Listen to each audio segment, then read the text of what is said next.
Hey everybody, welcome to Eagle Mountain Radio. My name is Chris. I'm here with Bobby Haaby, and we are going to be interviewing somebody that I'm super excited to talk about, Dave Yarns. Dave, thank you for spending some time to talk with us today. Where are you coming from? Are you at Morningstar right now? Yeah, I'm beautiful downtown Fort Mill, about 10 minutes outside of Metro Charlotte, here in the great state of South Carolina. You know, I'm a New Yorker. It took me a while to say that, but it is gorgeous here. Yeah. Yeah, that's awesome. I love the fact that we have the technology that allows us to do this. It's actually pretty cool. So we wanted to spend a little bit of time today and unpack a few things.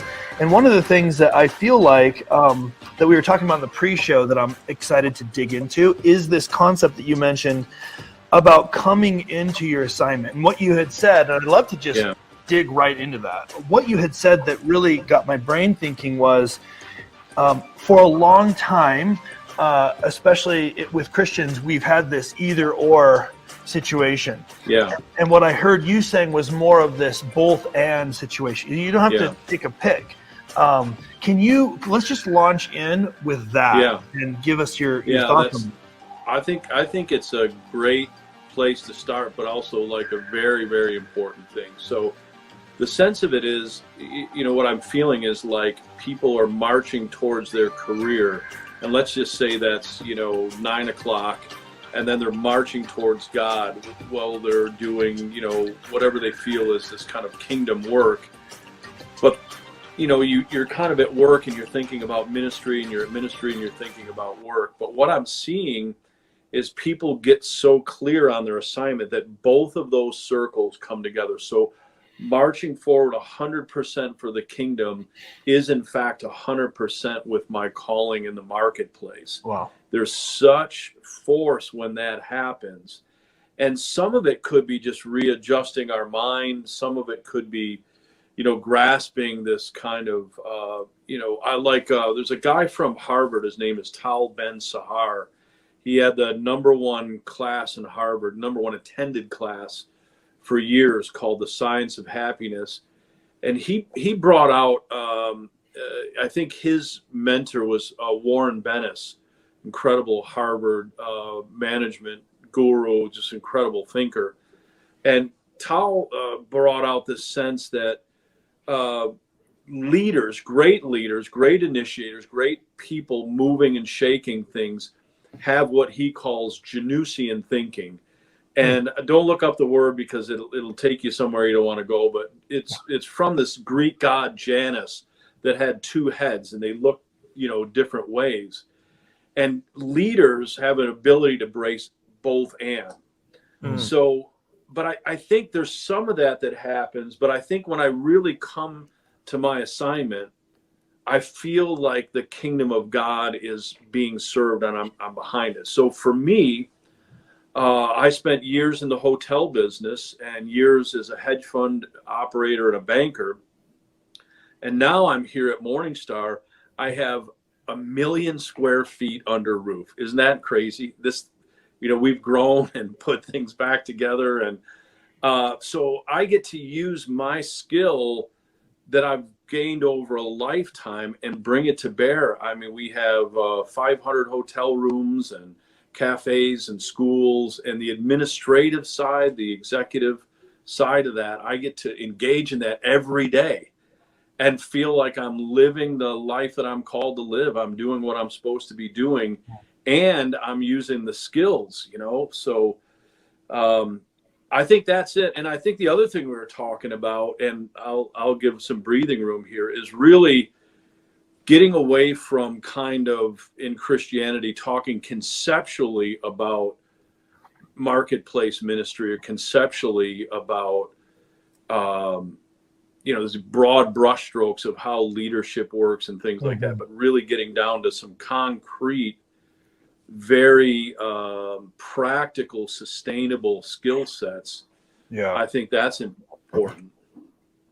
Dave, there's kind of this thought that it seems like, and this is a hot topic right now, of dualism, where in the church, okay, here's my God box, and then here's my business box or my marketplace box, or, depending on what part of the 7 mountains you thrive in. And so how do we get people to understand that, man, God is with you wherever you go, your business, if you're a stay-at-home mom, whatever it is, that is the front lines. Right. And the matter of fact is that us not seeing it has sort of kept us off the front lines and from being as effectual as, God would want us. Sure. I know that's what you train people to do all the time. Can you speak to that?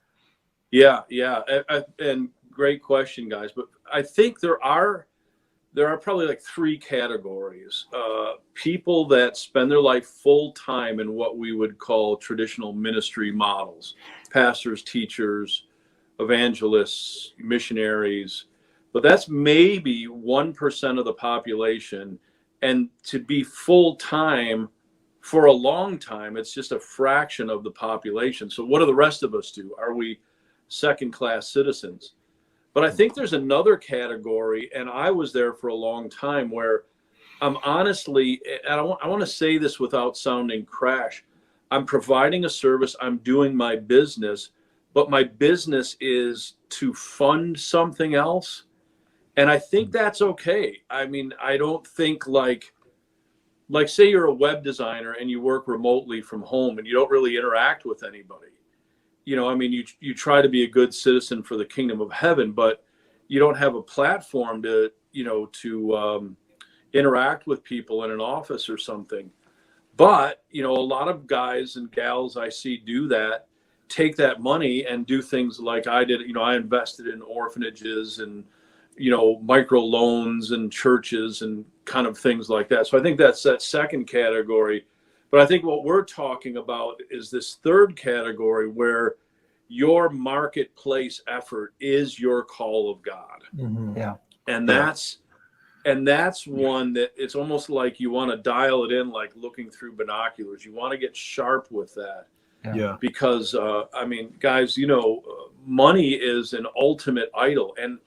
And I see it pull us off all the time. I mean, who doesn't want to make more profit? Who doesn't want to have a business that's doing well? But that scripture says, what does it profit a man to gain the whole world and lose his soul? Mm-hmm. I almost think like you can lose your calling. Wow. You're started down somewhere, and then you just slowly started following more of the profit end of it, and to the point where like you wake up and you're another person, or you're not fulfilling that thing you were called to. And so I think that's kind of what I'm seeing, because then you and I, you guys are doing this in an incredible way with all that you're doing. We can empower people to their kingdom and their business and see it as one and the same. That is really cool.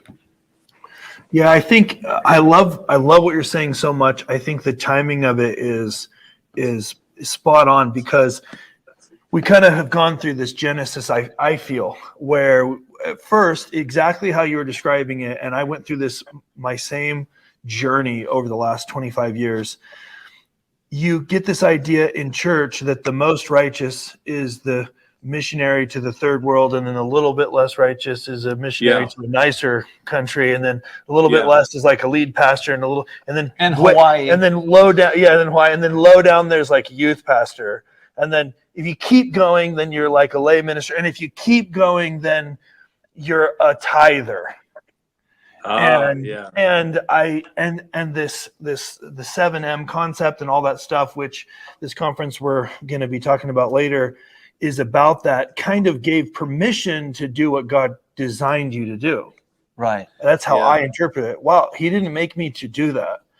And he didn't make me to do that. Now I have permission to do what he did and actually say that it's a kingdom thing. So that's this great foundation. But now what I hear you saying is we've kind of learned that, and that's the great first step, but now we need to be more specific. So there's this concept in marketing about not being too generic. They call it niching down. So be very specific about what your advantage is this marketing concept. Very important to not be too generic. I hear, Dave, you saying now we need to be doing that with our assignment. We can't just be like blindly doing it. We need to be focused on our assignment. Is that on, and can you go into that? Yeah, and maybe it needed to evolve like that, Chris and Bobby. Maybe we needed to kind of check the box so that people were awakened to, this kind of secular sacred divide. And maybe that took some years. I first heard Lance, the beginning of the Seven Mountain message, about 14 years ago. Yeah. I remember it. And that, he and I did probably like 50, 60 events together. And I saw his thought process change the world, where people got it. Hey, we can't just let government, arts, education, business, media fall into the hands of the enemy. We've got to retake these mind molders of culture. Yeah. So I think it gave people permission. But now I'm excited about very specific skill sets. So I've got some friends that come to me and they're like, hey, Dave, we know that you built and ran an award-winning hotel. What does that look like?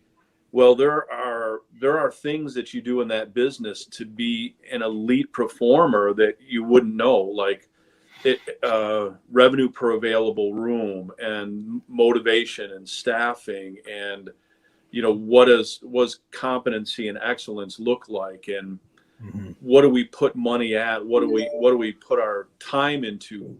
That stuff is very, very important. And also, from the hedge fund business, there are some great guys. And I would honestly say this: I don't think for years I've seen hedge fund managers that I thought were completely Christian. Kind of, if you squinted and cocked your head a little bit, and you saw him in the right light, you would kind of say, hey, man, this guy may be, Christian. But now I'm seeing some really decent money managers, some market makers that are truly born again. And now you can get into discussions with them about gates and hedges and, fundamentals of how hedge funds are built and structure and corporate architecture. But the skill set, because I think, and I was guilty of it, I think I spoke just so generically because I had a hard time in my mind thinking of, okay, like, what business are these guys in?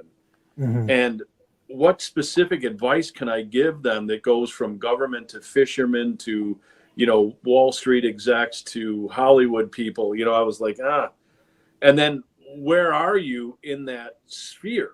You know what I mean?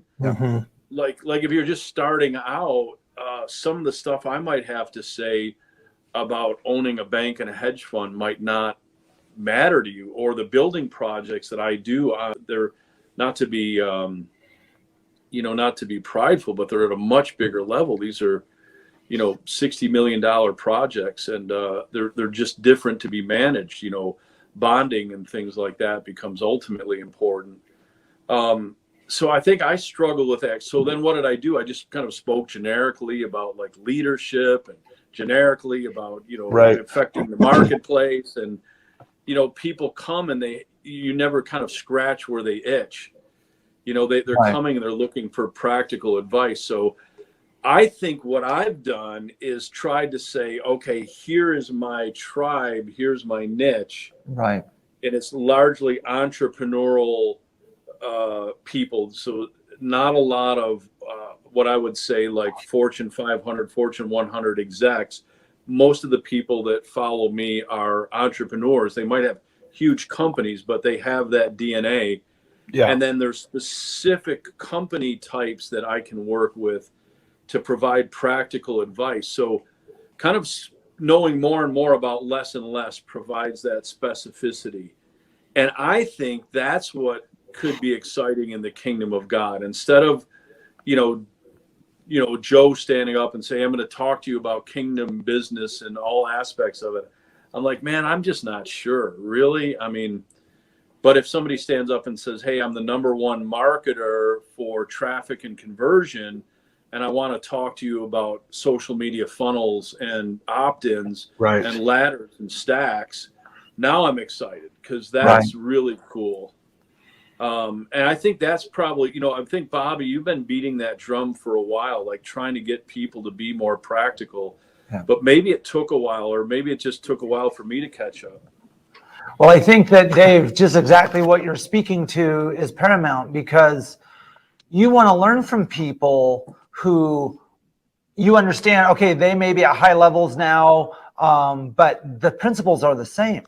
They still get on their face about their projects. They still hear from heaven about the people that are supposed to be engaged, and they walk out strategy. They're not eating from a silver spoon. All of these things had to come by strategy. And that to me is like, I think we vacillated in the church, haven't we, about, well, I've got God, and so I'm waiting for that moment of breakthrough. And as an equipper, you sort of just want to shake people and go, that's not how it works. God's not a genie like that. He wants to help you develop skill sets for your assignment that are actually wrapped into or woven into the invitation. Yeah.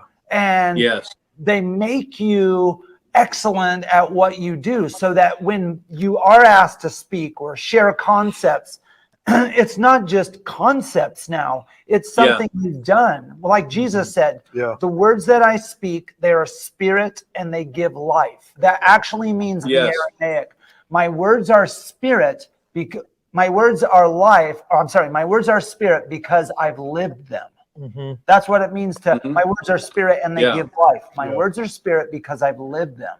Wow. And so what does it mean to learn from someone who's in your sphere or gone around doing things that, there's a lot of people at Hub Nation. This is the summit that we're doing. And I get invitations or, hey, can I speak at your conference? Okay, tell me what you've done. Well, I just came out with a book on thus and so subject. And I'm like, okay, so tell me the background though for that book. What's your proof of concept? Did you actually pull it off? And so many people are writing books about stuff they've never done. When I went to, get the plans ready for a new facility for us, I'm like, okay, who can I go to? And I needed a Dave Yarns in my life. And the only guy I could think of was a guy who had just built a resort called Pronghorn in our region, who I didn't think was even a Christian, but I knew he had done something. So I bought him lunch and I just sat down with him and said, here's my proof of concept. Can you spit it up and chew it out? And so, Dave, to turn that into a question, I know we know the Lord, and I know that we've got the supernatural strength and ability, but what skill sets are specifically needed? What skill sets do I need to actually walk out the call of God on my life? Yeah. And I think that question is very profound, Bobby, because even in asking that, you're recognizing that it is development of skill. Yes, I love Jesus with all his heart, but you don't want me to do open heart surgery on Chris because I watched a YouTube video and I've gutted a couple of deer in my life, but I love Jesus. I'm gonna pray. I'm gonna speak in tongues all the time I'm doing it. I mean, it sounds ludicrous, but I think that people can get into business without that skill set, and it'd be like, God's going to bring the people and the stuff. Nah, I mean, I'm not sure, man. I mean, I'd like to see you get an accounting degree. I'd like to see you learn marketing a bit. I'd like to see you pray over this stuff, but I think you will fall prey to people that have greater skill sets if you don't develop. And I think that question in its heart is saying, yes, there is this needed skill development I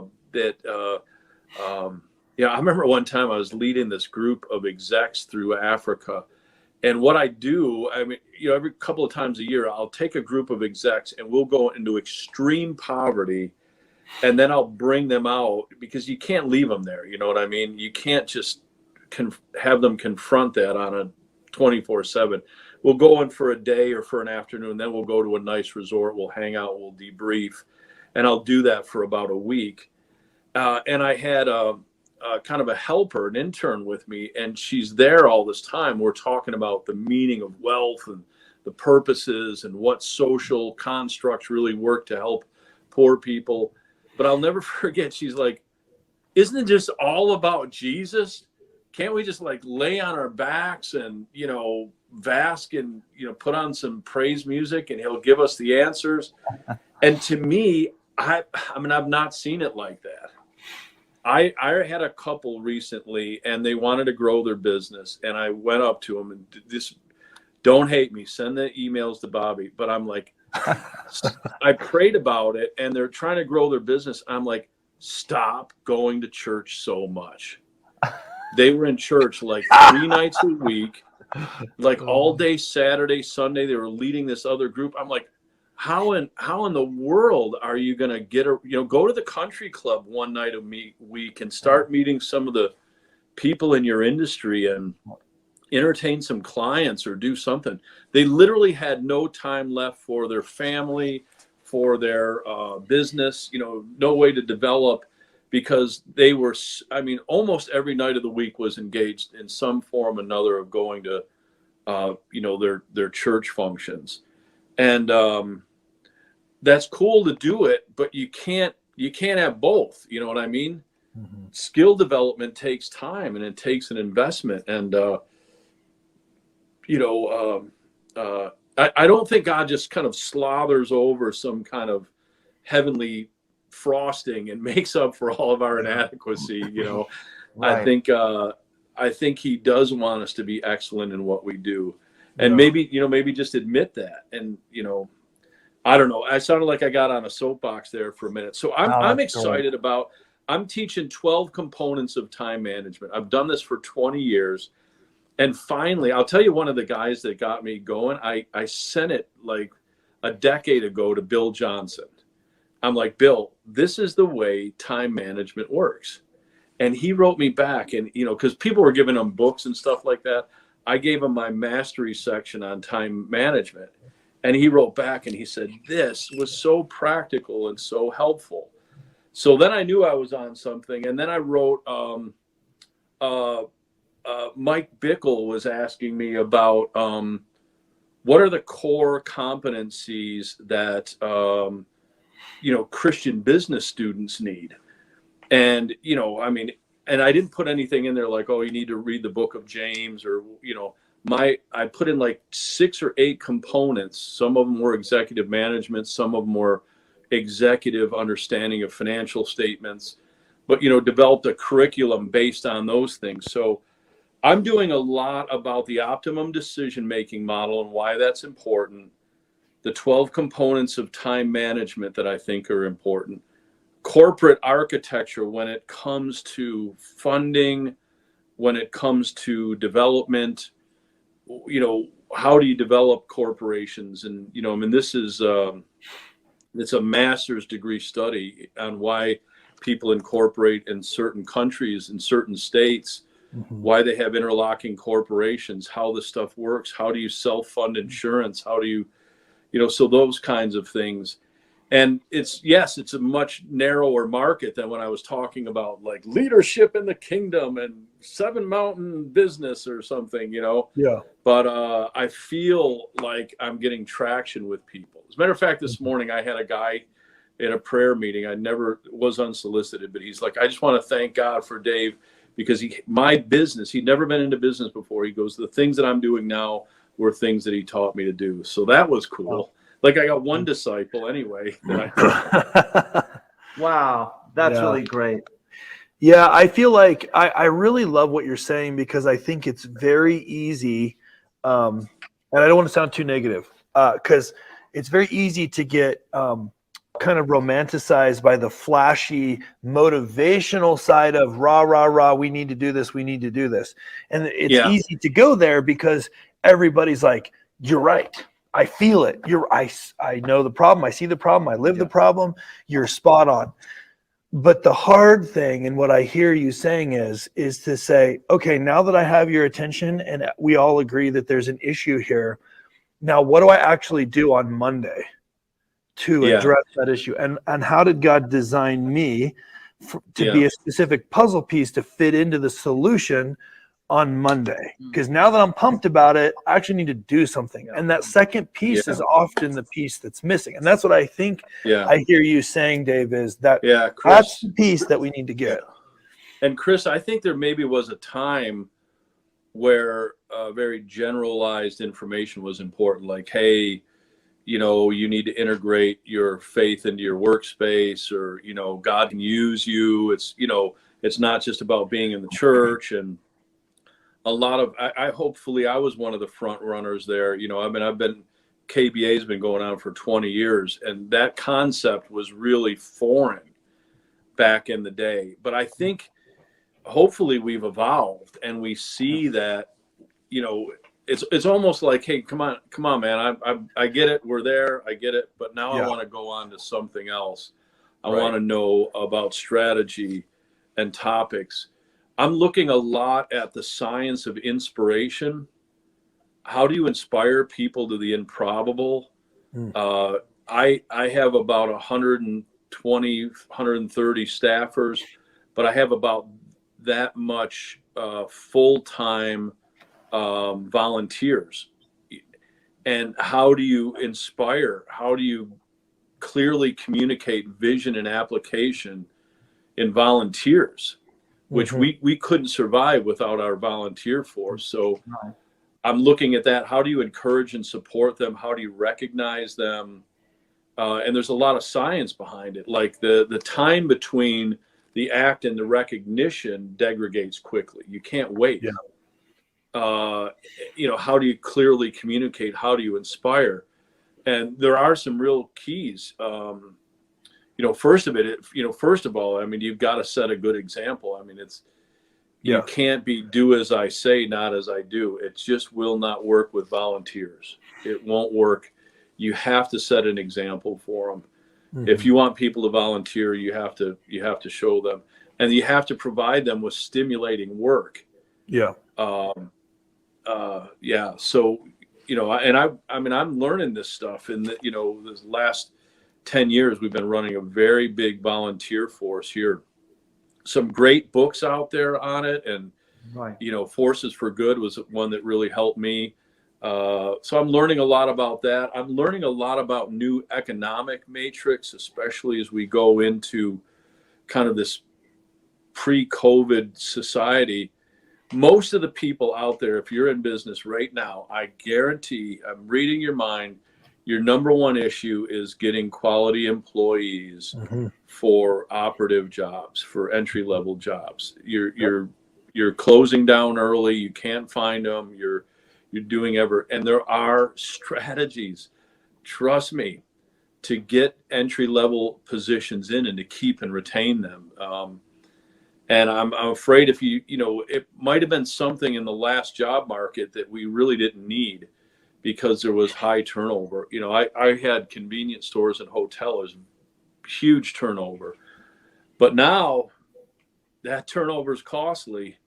And, I tried to get a pizza yesterday, and they said, we don't have enough staff. We're not open until later on. I mean, how many businesses are we coming across? Yeah. And so what do? Do you complain about it? I mean, you definitely want to pray about it, but I would suggest you start to learn some of the principles of vision and application, recognition, encouragement, and support. You know, these are the things that I'm digging into. Kano's surprise needs, inspiration to the improbable. You know, that so little of your job retention really is monetary based. Yeah. There's a ton of other factors involved, you know. Yeah. Go ahead. Dave, I think that one of the things that I've learned from you is this biblical economics, and you know, what does that look like? What does biblical economics look like? And there is a thought process that says, hey, I'm full of the Holy Spirit. I'm waiting for the breakthrough. Economics, you know, I'm really not in it for the money. I want to keep my heart pure. And then you can swing the pendulum where everything is transactional. Mm-hmm. And you can tell that too. And the person is a Christian. They call themselves a Christian, but you can tell they're fully transactional. So, but then you read scripture, and a lot of the guys, as a result of God's presence on their life, not only did they have favor, but David gave millions into the prayer movement. Abraham, Isaac, Jacob, you know, all those guys. Solomon, excellence and innovation beyond, I mean, just mind-blowing. And so speak to this, the person who says, gosh, you know, I come from the school of it's just all wicked. I don't want anything to do with money. Mm-hmm. Or the opposite is that everything's transactional. Yeah. How do you find that biblical? I'm not afraid to make a profit because that's biblical too, but I want to do it right. Yeah, that's really good, Bobby. Let me just point one thing out, and this took me a long time to see. There are some people that are successful, and God just put his hand on them. And I hate to say this, but they have nothing to teach you. They were a one-off. They were just minding their own business. God put their hand on them. They're successful. And, you know, I've tried to listen to them. I'm like, man, like, you're hurting my brain. Stop telling people what to do. But, you know, I mean, you look at their success. But, I mean, I think there are those people. And I, you know, I mean, God does a lot of things in a lot of different ways. I think, so let's look at this topic clearly. So first of all, I think there are a lot of people, and I'm saying this, it sounds crash, but are in bankruptcy right now that are good, wonderful people, and they tried to do what God told them to do, and they invested their pension and mortgaged their house and did all that stuff, and they're just completely wiped out. And so, you know, this it breaks the back of this, like, if you're a sleazy, conniving person, you're going to end up in poverty. And if you're a good and righteous person, you're going to end up with a lot of money. No, there are a lot of other factors involved. There are a lot of sleazy, conniving people that I've seen make a ton of money. A lot of good people end up in bankruptcy court. So there's something else. So I think, first of all, like getting a handle on the economic engine of what you're doing. And for some reason, either like for lack of skill or for lack of, they just like you were saying, they don't want to look at it because it's somehow secular. People don't know the basic economic engine of what they do. Let me give you an example. When I started in the hotel business, 68 and 72. I needed $68 a night per room, and I needed 72% occupancy. So I focused on that like a madman. Yeah. In the hedge fund business, we were 12, 2, and 3. We needed 12%. We needed a 2% admin fee, and then we did 3% of what our profits were. And we focused on the economic engine really well. You know, there's a certain portion of your money that needs to be reinvested. There's a certain portion of your money that you want to put into advertising. But, you know, like learning and getting the grip on the economic model it takes a certain amount of diving in. Like I see a lot of restaurant owners in particular. They're awesome at like decoration and serving the right thing, but I'm like, what's your customer count? What's your average ticket? Yeah. What's your gross profit margin? What are your food costs as a percentage? It's like, well, I mean, it's about 50. Well, about 50. I mean, like, is it 20? Is it 70? I mean, these things are make and break. Yeah. Right. And really digging down to like, what is the economic model? What's the economic architecture look like of my company? Because most of the times it's tweaking that.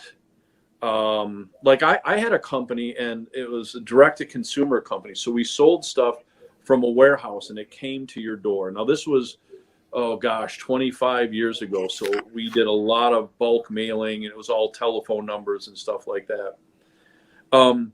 I had to sell at such a profit because my shipping, handling, all of my storage costs, all of my admin, it was like we were fine tuning a dial with tiny little clicks of precision. Right. We looked at recency, how recent you bought, how frequent you bought, what the monetary value of each ticket was. We looked at demographics, sociographics, psychographics, everything we could find, because that marketing piece was so expensive in terms of our gross profit margin. Yeah. I mean, it was like we had really smart people analyzing that. Now, at the end of the day, we made tons and tons of money, but it wasn't just haphazard. Yeah. So I think, really getting into the economic model, learning it, not turning away from it, not turning your back on it, especially if you're an entrepreneur. Don't delegate that to your accountant. Don't delegate that to your bookkeeper. Know your costs, know your expenses, know your margins. Find some way of reporting that's usable and definable for you. I'm a very big proponent, like, just don't get a software program and try to spit out a report. Sit down first and think about what things do I need to see on what frequency. Like for me, every day I want to cash up certain business components. I want to know exactly where I'm at. I don't want to go a week. Other things like, let's say, accumulated depreciation. If it doesn't move plus or minus 1%, I don't ever want to see it ever in my life. Just like it is, it's just a function of doing business.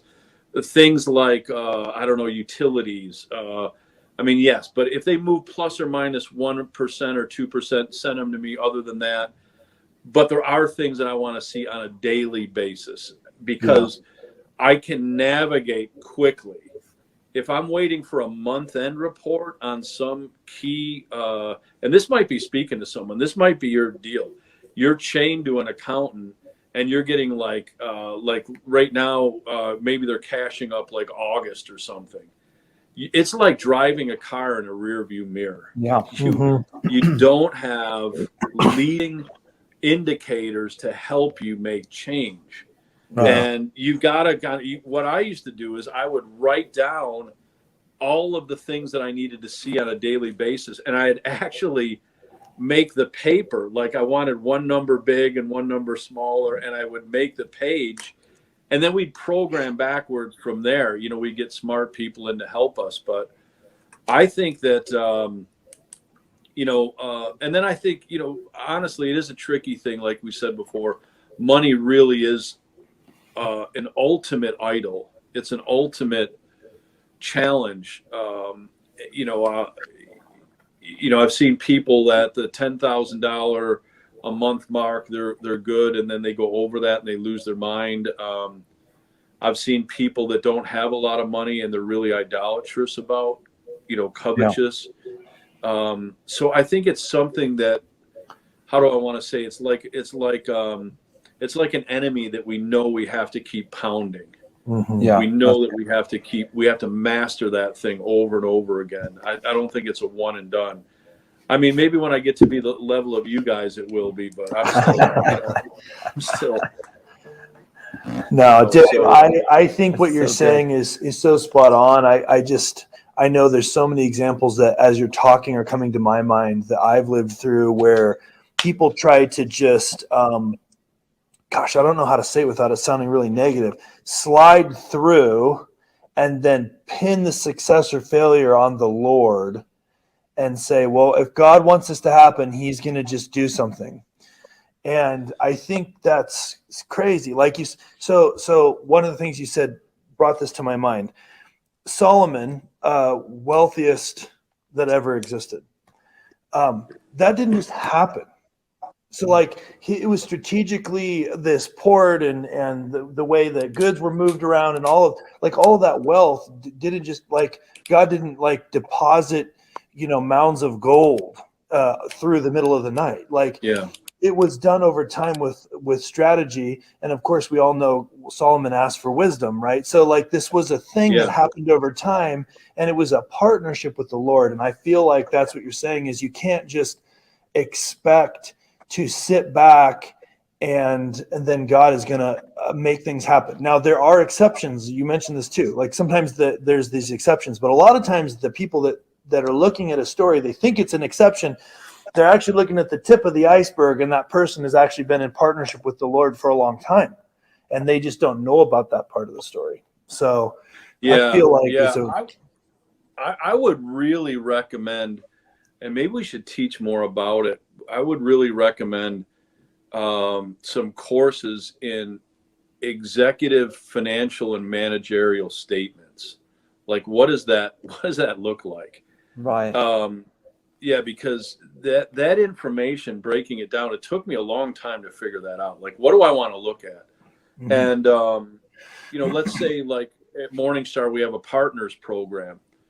So I want to look at number of partners, number of new partners, people that lapse. I want to, if they just don't partner with us anymore, I want to know why. And, certainly like,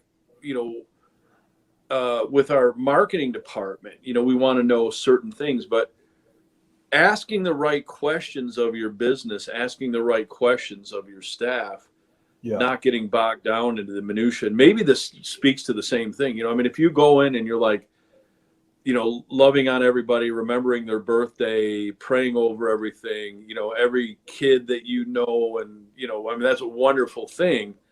But do you have clear and accurate financial KPIs from everybody and financial statements,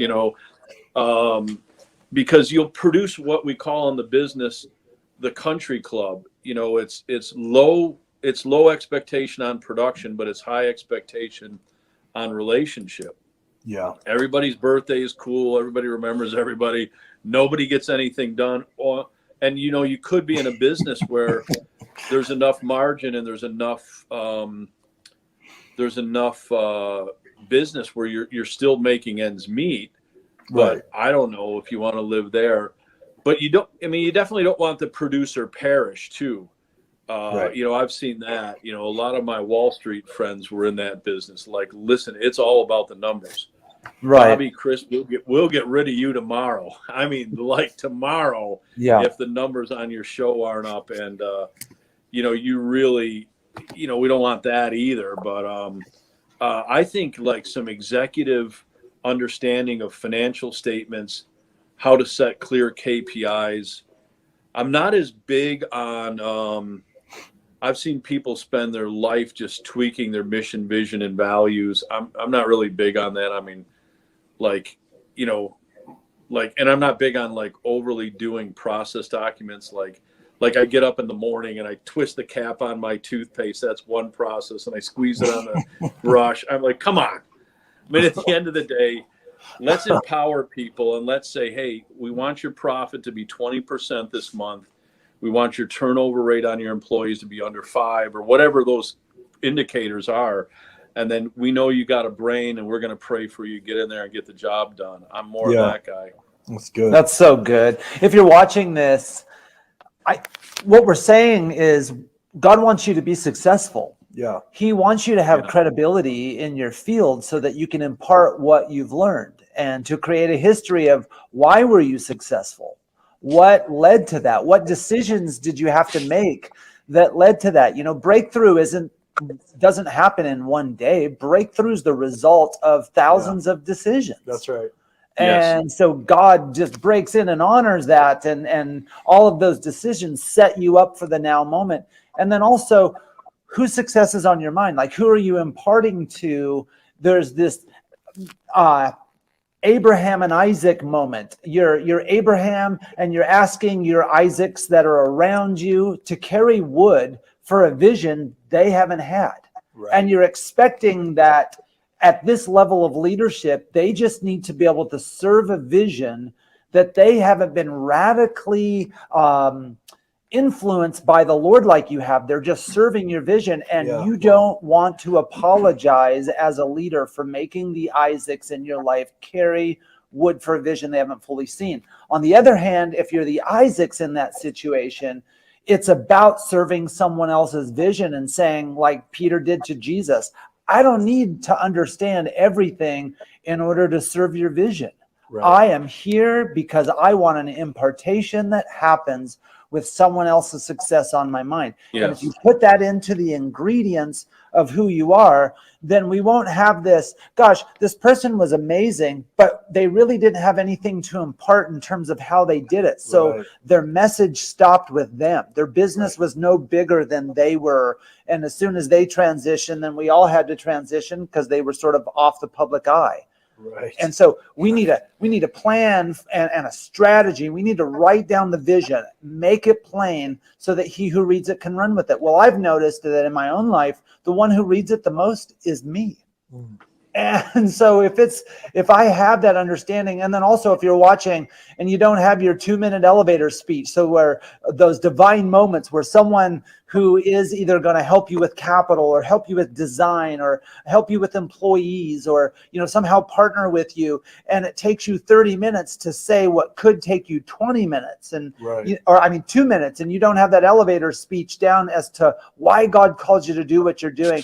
People will notice that. They'll notice you struggling with your own vision, and you want to be crystal clear in this time. And you want to make sure that your vision isn't just about you. It can't be narcissistic. Mm-hmm. It's got to be, I'm on the planet to solve this problem, so that it stays about kingdom and it stays about others. And there's nobody literally that I know, both in this nation and around the world, that does that like Dave Yarns. He's so others focused, and he's latched onto this, and that's a key to his success. I know. Yeah. So let's I feel like this is a perfect setup for Hub Nation. Hub Nation Summit. Let's talk about it. Yeah. So set the stage. Okay. Tell us about Hub Nation. So Hub Nation is really just desire in our hearts that God grew up out of listening to Lance Wallnau at Morningstar in 2008. We flew back there. God had been defining what the apostolic looked like to us. And then here comes Lance with the 7M concept and just gives language to what modern day apostolic looks like, putting apostolic feet to prophetic hope. I was done just prophesying about concepts, and the Lord just really said, when are you going to start doing what you've been prophesying?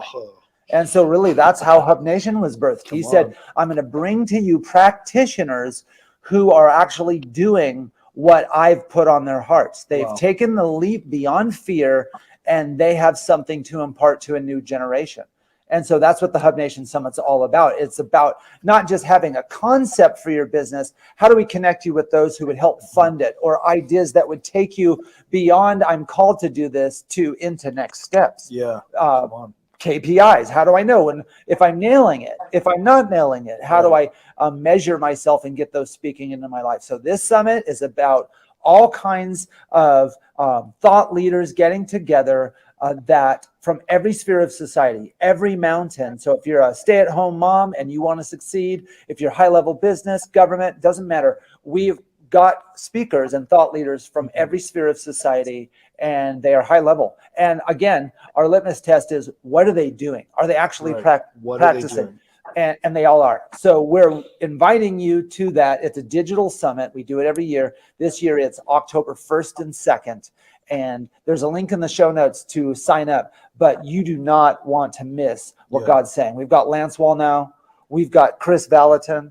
We've got Dave Yarns. We've got Mercedes Sparks, Wes Lane, Dave Hodgson. I mean, the list goes on and on as to the ones who are literally feel the assignment to bring about sheep nations across the world. Yeah, absolutely. See people succeed. So, Dave, you're going to be one of our speakers there. We're very excited about it. And I would love to just kind of end this with your thoughts. We've been talking about all this, making these things practical, stepping into your assignment, getting that in focus with what you're called to and so forth. And as that relates to this Hub Nation conference that's coming up on the 1st and 2nd, what are your thoughts, recommendations? Why is this even an important thing for people to do? Yeah. Well, first of all, I mean, I just would encourage people that slate of people that they have Hub Nation speaking. I don't know of another platform that will have that kind of grouping and caliber of people. So you do need to invest. Listen, if you don't invest and you don't start to get new thoughts, you don't keep up on this stuff, you will atrophy. And this is a great way to invest.